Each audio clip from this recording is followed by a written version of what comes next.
Alhamdulillah sampai sudah di rumah Ustadz Iskandar Al-Jauhari. Dia nggak tahu nih yang mau datang, kita kasih kejutan. Ini udah diantarin sama jemaah istiqomah, murid sayangan Nabi Sogi Habibi yang bentar lagi mau kawin. Alhamdulillah. Mari kita lanjut deh, nikmatin dulu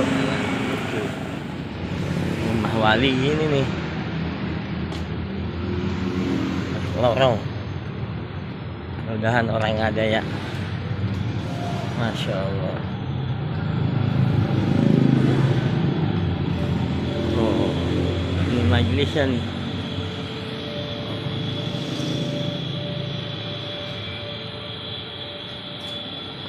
Kita ketok.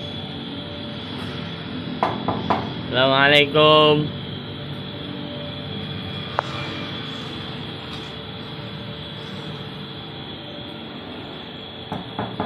Assalamualaikum.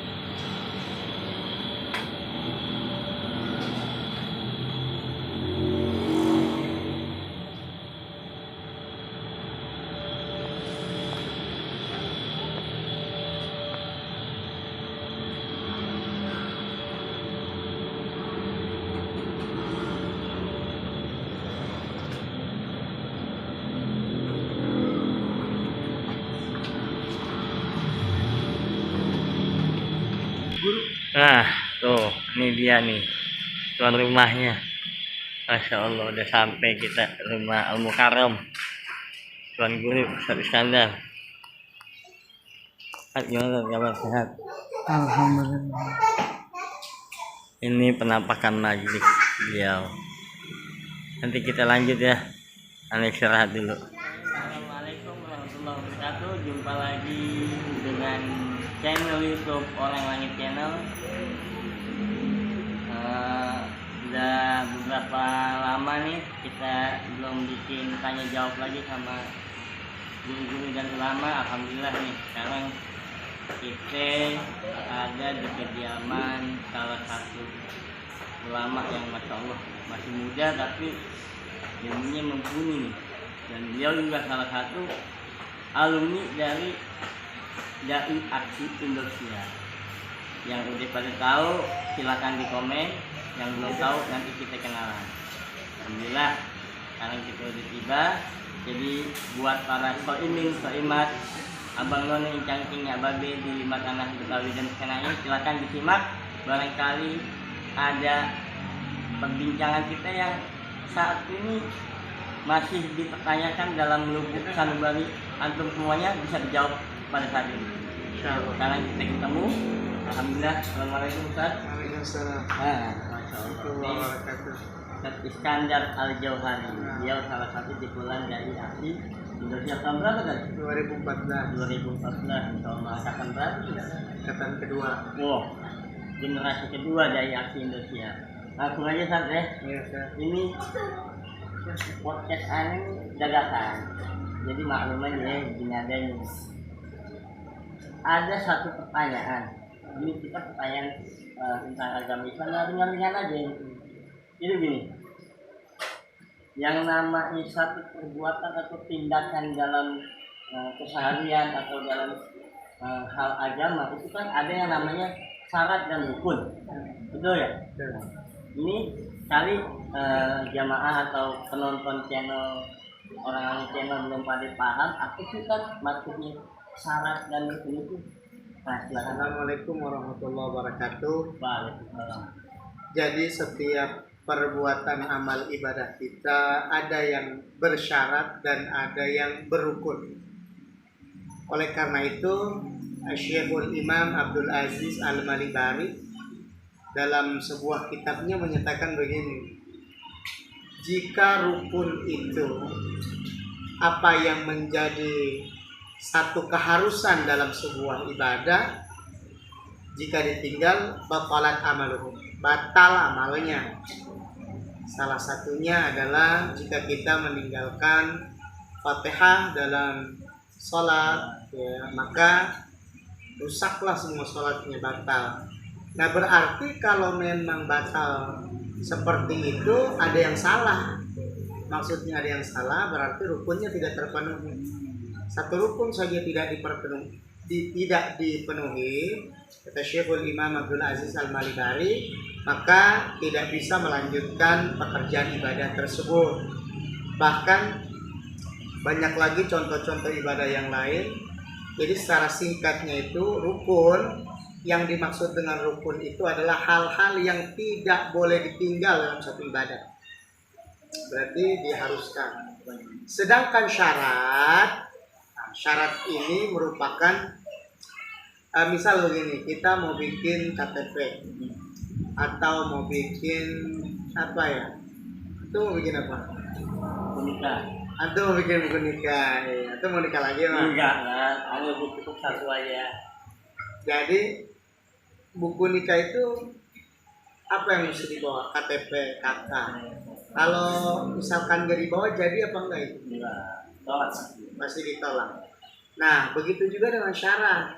Syarat itu salah satunya dalam sholat itu adalah balik. Balik, ya, balik itu berakal, sudah sampai umur. Kalau dia belum sampai umur, namun dia mengerjakan sholat, kan dalam makalah ulama bilang sholatnya itu akan menjadi pahala buat orang tuanya. Nah, karena belum sampai syarat. Belum sampai syarat, beda dengan rukun. Kalau dia sudah balik, berakal, ya, maka sudah sampai syarat dia untuk mengerjakan sholat. Nah, kalau belum syarat, meskipun rukunnya dia terpenuhi, tapi kalau belum syarat. Nah, gitu. Jadi syarat itu apa-apa yang kita kerjakan selama masih dalam sesuatu yang dibolehkan atau yang disyaratkan terhadap ibadah-ibadah tersebut. Begitu. Jadi antara rukun dan syarat itu berbeda. Kalau syarat itu sebelum mengerjakan ibadah, kalau rukun itu saat ibadah. Saat melakukan pekerjaan. Nah, kebetulan kita membahas dan contoh tentang sholat.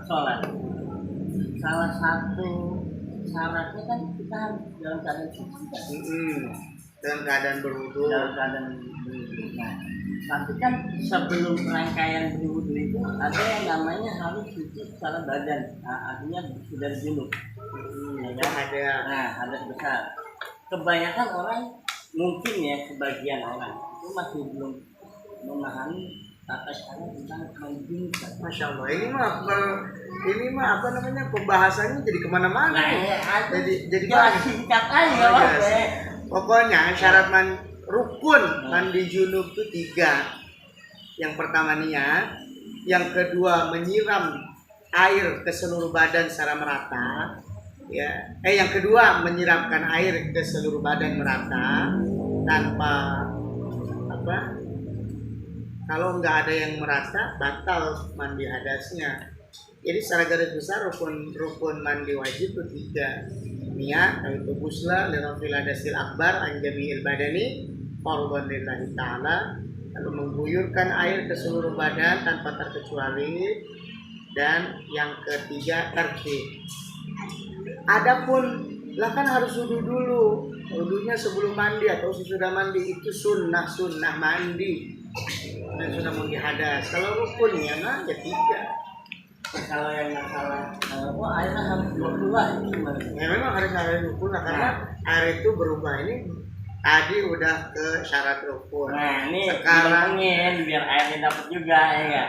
Nah, pengertian nih banyak yang nggak tahu kan pengertian 20 itu gimana?